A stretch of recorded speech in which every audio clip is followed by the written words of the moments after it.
friends. Today, the question we are going to solve is again going to be based on a simply supported beam. But here, if you notice, the load is eccentric. And this is going to be very interesting.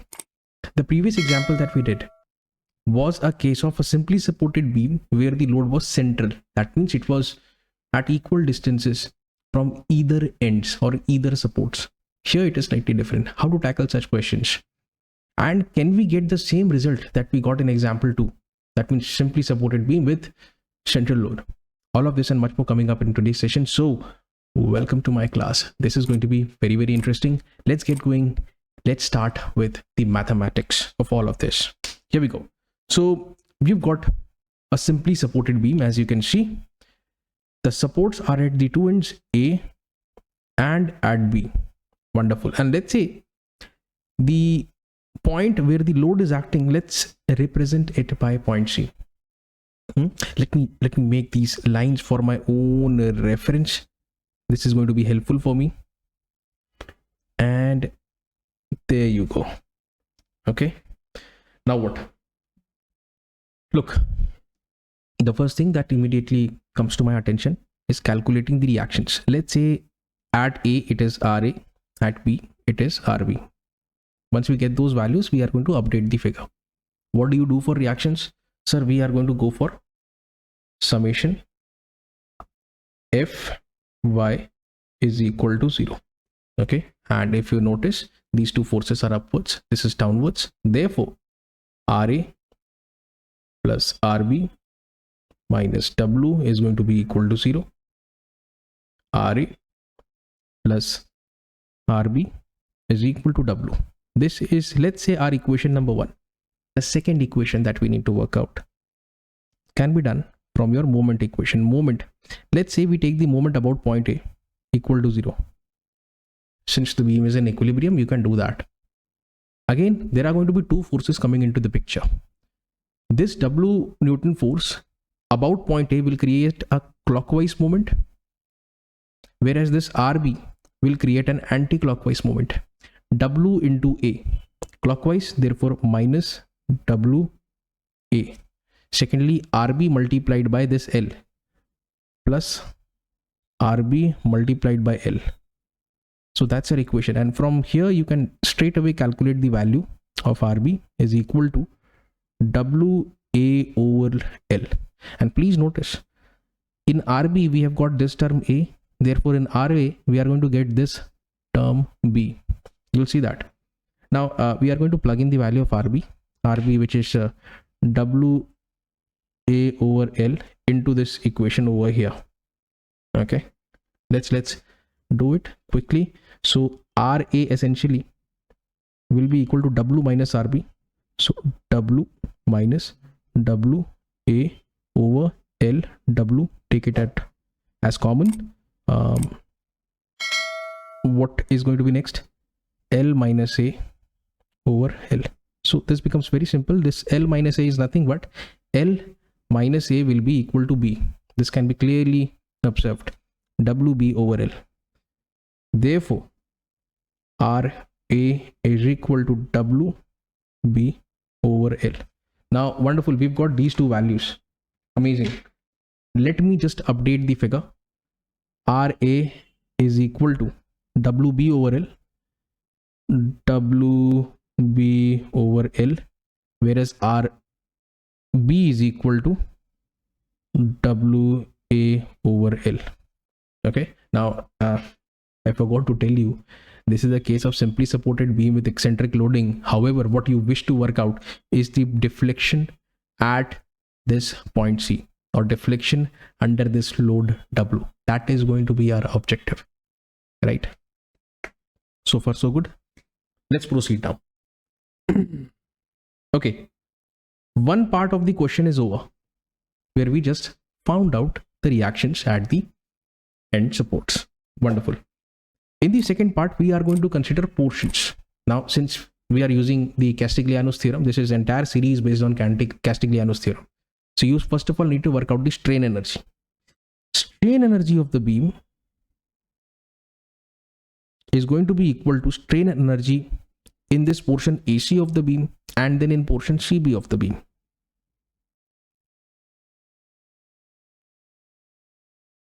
Now we are going to calculate the strain energies for these two portions separately. You just need to find the strain energy for this portion AC, and then with a little trick, okay, little prediction, you can calculate strain energy of CB also. Just keep watching. This is going to be very interesting. So let's say we are interested in this portion AC of the beam. We just want to work out the strain energy in portion AC. So what we are going to do is we are going to take a section. This much portion of the beam is what we'll consider. If you watch, what are the forces acting? There is this force RA acting here. Let me update this. This is going to be WB over L. Secondly, this is at a distance x from the left end. So we have taken the section from the left, therefore the moment over here is going to be anti-clockwise. That is the first thing. Mx. Simple. It looks like N, it is M. So far so good. You simply take the moment and enjoy the mathematics. At this very section, the moment that we've assumed is anti-clockwise in nature, therefore positive sign there. And if you watch WB by L, this is the force, this is the perpendicular distance x. It makes a clockwise movement at this very point, minus WB x over L. Okay, done. All right, now what we'll do is we'll simply put this value into our equation of strain energy. Sir, what is the equation of strain energy? Strain energy's equation, if you remember, U AC is going to be equal to integral. If you are considering the portion AC, x value is going to change from x is equal to 0 to x is equal to a. This is going to be our limit. Secondly, m square, what m?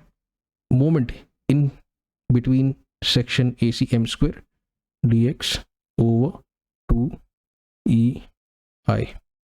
Right? You just need to do this. And now things are going to be very easy for you. Keep watching. I want all of you to pay attention. Watch. Mx. How much is mx? And by the way, this is equal to 0. Let me write this. M AC is equal to WBX over L. Okay, you just need to plug in this value over here. Just try solving this. This is going to be not that difficult. So take all the constants out. W square, B square, L square. Let me highlight the constants. L square, 2EI and this. Right? What's left is the variable. So what we have over here is equal to W square, B square by L square into 2EI times of an integral starting from 0 to a x square dx.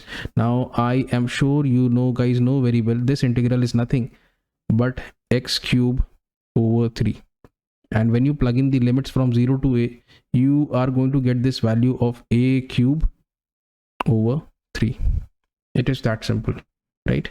And now let me, okay, here we go. Let me plug in the value. Implies that, let me write the value straight away. U AC is equal to W square, A cube, B square over 3 into 2 is 6, 6 E I L square. Done. Easy. Now what? So this portion U AC is complete. Now let's check out this portion CB. Again, you have to do the same thing. You have to take a section. Watch. Between C and B. Let's say this is the portion of the beam which we'll consider. This is going to be your reaction, that is W A over L. And since we are taking the section from the right hand side, therefore the moment is going to be clockwise in nature, M X. So the moment about this very point, moment is equal to 0. about the section, and this section has been taken at a distance x again. X is going to be varied from 0 to b. This is going to be our second integral. By the way, you don't even have to do that, right? Here we go.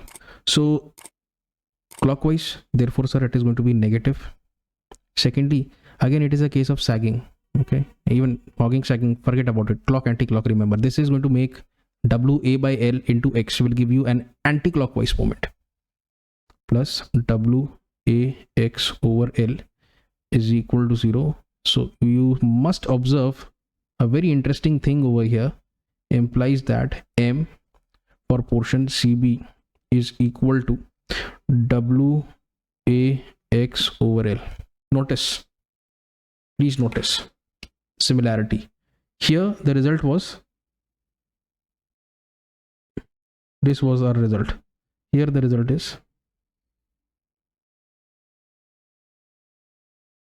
this is our result, WBX by L, WAX by L. And take a look at the final result that we've got. A square, W square 6EIL square, all of this will remain same. The only thing that will change here, B was B square. So here A is going to be A square. Okay, and here B is B square, but A is A cube, right? And here we are going to have a term for energy. You can just make a prediction now, or I can also do the entire integration again. You don't have to worry, right? I don't want to do that. UCB is going to be equal to W square. Here it is A cube. So here in this portion CB, it is going to be A square B cube over 6EIL square. So once you have these two, right, so you can just add them up and calculate the strain energy of the beam. This is going to be UAC plus UCB. When you add them up, if you notice, W square A square B square by 6EIL square, again you can take this as common. W square A square B square over 6EIL can be taken as common. What's left in this is A plus B. This, however, if you notice, this is EIL square. I made a mistake. What is this? A plus B. Sir, A plus B is nothing. A plus B is L, right? So you can replace this with L and this L and this L square over here. So only one L will remain. So what's left is the strain energy of the beam, which I'm going to write finally. BEAM is equal to W square A square B square over 6EIL. And what do we want? We wanted the deflection. Next part, let's find the deflection. How? Sir, we are going to calculate it using Castigliano's first theorem. What does the first theorem say? Sir, it says that the deflection, let's say at any point C, where a point load W is acting, it can be calculated as by taking the partial derivative with respect to load W of the strain energy of the beam. This is what you need to do. And if you watch, you need to differentiate this expression. You're differentiating partially. Okay, so only with respect to what are you differentiating? Sir, with respect to W. So W square will become 2W, and it becomes very simple. So 2W, let me just write this again, del by del W. Here we go, del by W, W square A square B square upon 6EIL. This expression over here, let me write this again, A square B square upon 6EIL into del by del W times of W square. You know very, very well that this is going to translate into 2W, and 2 into 3 is 6. Okay, 2 into 3 is 6, and the final result is going to be YC is equal to W A square B square upon 3EIL. This is the case of a simply supported beam having eccentric loading. And what have we done? We have found the deflection, the downward displacement at this load, right? That is what we've done. My question to all of you is, let's say if this load is at equal distance from both the supports, what will be the new result? Do let me know by writing it down in the comments. So guys, that was all from my side for today. And if you believe that this content has added value to your knowledge of mechanics, feel free to like the video, share it with your classmates, and also subscribe to my channel. This is Manas Patnaik signing off. Take care and have a nice day.